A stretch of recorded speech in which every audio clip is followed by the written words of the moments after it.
Oke, teman-teman mahasiswa, sekarang kita masuk ke materi yang pertama di mata kuliah Branding Foundation.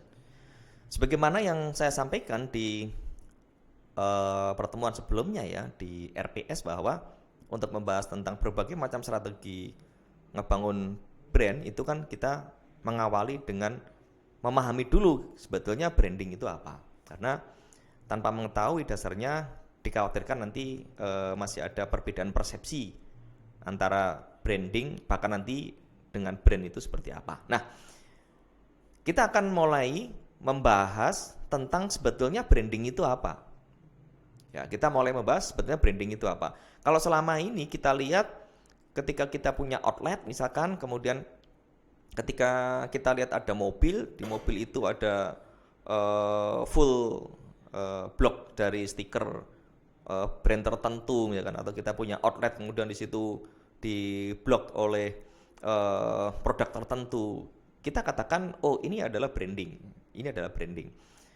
Itu tidak salah, tapi itu sebetulnya merupakan salah satu strategi untuk ngebangun brand dari satu entitas itu sendiri. Nah, kembali ke sini, kita mulai membahas tentang sebetulnya branding itu apa ya. Nanti case akan kita bahas ketika kita pertemuan ya di kelas. Nah, branding itu sebetulnya apa? Secara definisi konseptual dulu bisa saya sampaikan kepada teman-teman mahasiswa. Branding ini sebetulnya bisa berupa cerita salah satunya. Bisa berupa cerita, bisa berupa kisah atau kata, ya kan? Atau mungkin bisa berupa tagline, atau mungkin bisa berupa jingle dan sebagainya. Termasuk di dalamnya adalah positioning, ya kan? Termasuk di dalamnya adalah customer benefit, termasuk di dalamnya adalah personality, ya kan? Termasuk di dalamnya adalah aspirasi dan emosi.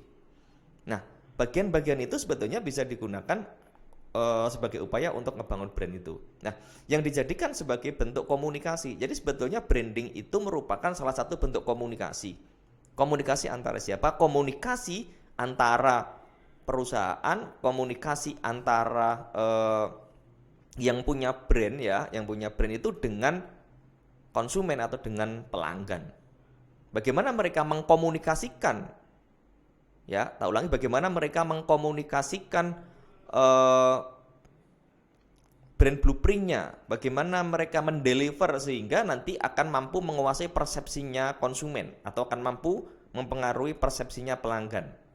Ya, tak ulangi, yang dijadikan sebagai bentuk komunikasi antara pelanggan dan produknya dengan cara apa? Dengan cara mengkombinasikan dari sekian banyak brand identity sebetulnya. Jadi upaya-upaya branding itu bisa mengoptimalkan dari sekian banyak brand identity yang melekat pada produk. Apakah ya kan? Apakah melalui logo, kita mengkomunikasikan melalui logo? Apakah kita mengkomunikasikan produk kita dengan pelanggan itu hanya melalui voice yang biasanya selama ini dengan cara tagline, jingle, atau sonic branding ya untuk produk-produk tertentu. Mereka ada yang gunakan sonic branding. Ada yang gunakan permainan di warna, atau mungkin kolaborasi ya. Kolaborasi antara logo dengan voice, kolaborasi antara logo dengan tagline, kolaborasi antara logo dengan jingle dan lain sebagainya ya, atau dengan sonic branding. Nah, maka di sini saya tuliskan di slide saya, branding itu bisa berupa cerita, kisah dan kata. Nah, kapan kita bisa pilih, oh kita gunakan cerita nih, kapan kita bisa pilih, oh kita mesti gunakan kata, nanti akan kita perdalam di kelas. Nah, dari yang kedua, kata kuncinya adalah merupakan bentuk komunikasi, dan bagaimana caranya kita bisa mengkombinasikan dari sekian brand identity ya yang melekat pada produk kita. Ini definisi konseptual dari branding. Oke, kemudian tipe branding berdasarkan entitas.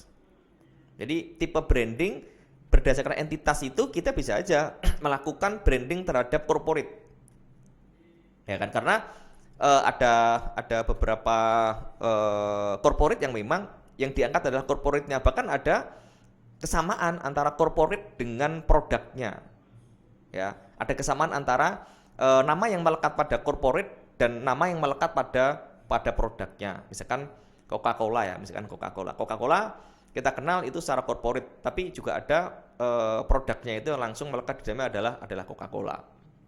Atau mungkin nanti contoh-contoh yang lainnya akan kita bahas berikutnya. Jadi tipe branding yang pertama berdasarkan entitas itu bisa corporate branding. Kemudian yang kedua bisa personal branding. Personal branding ini sangat penting apalagi bagi tenaga-tenaga penjual atau sales force ya kan, atau salesperson, karena memang seorang tenaga penjual ketika harus menjual produk yang sama dengan kualitas yang sama, harga yang sama, berarti satu-satunya yang mungkin nanti bisa dijual itu adalah tentang personal brandingnya. Kenapa demikian? Karena orang beli, konsumen beli produk itu kan salah satunya karena faktor trust, karena faktor kepercayaan. Nah, kalau produknya sama, harga sama, kualitas sama, berarti yang bisa kita gunakan sebagai diferensiasi itu adalah bagaimana kita punya personal branding yang berbeda. Sehingga trust itu akan mulai terbentuk. Sehingga akan terbangun sebuah persepsi, kalau saya mau beli produk A, saya harus ke orang B. Jadi tidak lagi melihat produknya, tapi dengan siapa saya harus beli. Itu berarti bisa dilakukan di strategi personal branding. Kemudian yang ketiga adalah di product branding. Ya, product branding berarti nanti yang melekat secara langsung pada produk itu. Nah, kalau kita nanti akan bermain-main di sektor layanan, kita akan bermain-main di sektor service, ya mungkin kita bisa gunakan tipe branding service branding. Ini tipe branding berdasarkan entitasnya. Nah, ini beberapa pembahasan ya, nanti akan kita detailkan aja ketika kita di kelas. Corporate branding itu nanti detailnya seperti apa, kemudian personal branding itu detailnya seperti apa, ya kan? Termasuk tahapan-tahapan untuk membangun personal branding, tahapannya kayak apa ya, nanti akan kita perjelas di diskusi. Nah, kemudian saya lempar satu pertanyaan. Kalau memang kita melakukan upaya-upaya atau strategi branding, tapi tujuannya produk saya laku, nah itu nanti kira-kira sesuai apa enggak sih sebenarnya dengan roh dari strategi branding itu sendiri, ya kan? Nah, nanti akan kita jawab pada saat kita bertemu di kelas ya. Nah, kemudian ada manfaat branding itu apa? Manfaat branding itu apa? Saya sampaikan sekilas dulu. Jadi manfaat branding itu diantaranya yang pertama adalah pemberian daya tarik tersendiri dari sekian brand identity tadi yang pernah kita sebut. Kemudian memang tujuannya adalah untuk membedakan antara satu produk dengan produk yang lainnya. Berarti kalau kita membuat strategi branding ya mesti harus punya tingkat keunikan, harus punya diferensiasi. Yang ketiga adalah mendapatkan loyalitas pelanggan. Ini justru sebetulnya merupakan tujuan akhir dari strategi branding itu adalah untuk mendapatkan loyalitas pelanggan.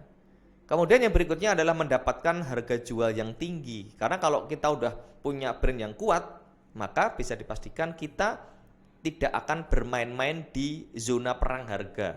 Tak ulangi, kalau kita udah punya brand yang kuat, terbentuk brand equity, ya kan? Maka kita bisa melakukan penetapan harga dengan harga yang tinggi dan konsumen mau beli dan kita bisa terhindar dari zona perang harga. Nah, kemudian berikutnya manfaat dari branding ini adalah kesempatan dalam melakukan diferensiasi produk. Kita mesti menyesuaikan untuk market kategori yang sesuai itu apa, baru kita akan bermain-main di strategi branding itu sendiri. Oke, berikutnya nanti kita bisa discuss di kelas juga terkait dengan ini ya. Saya kasih satu ilustrasi sebetulnya. Bagaimana kita bisa membedakan antara branding dan brand ya. Bagaimana kita bisa membedakan antara branding dan brand. Sebagaimana ilustrasi yang bisa teman-teman lihat bahwa branding itu sebetulnya merupakan satu upaya, maka saya berikan satu ilustrasi, ini saya ngambil dari konsepnya Pak Subiakto ya. Jadi ketika kita melempar bola atau apapun, benda apapun, kemudian kita lempar ke tembok, tembok itu saya ibaratkan dengan pelanggan ya. Kalau kita melempar bola kemudian kita benturkan ke tembok, itu adalah branding. Kemudian pantulannya itu adalah brand.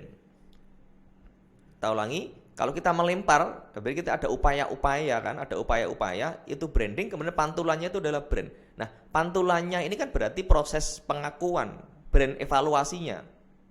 Ya, ketika kita melempar, kemudian brandnya apa, apakah sesuai dengan apa yang pernah kita tetapkan di brand blueprint atau tidak. Nah, ini perbedaan antara branding dan brand. Oke, ini teman-teman yang bisa saya sampaikan sekilas terkait dengan definisi konseptual dari branding itu apa. Kita akan lanjutkan kembali di materi berikutnya.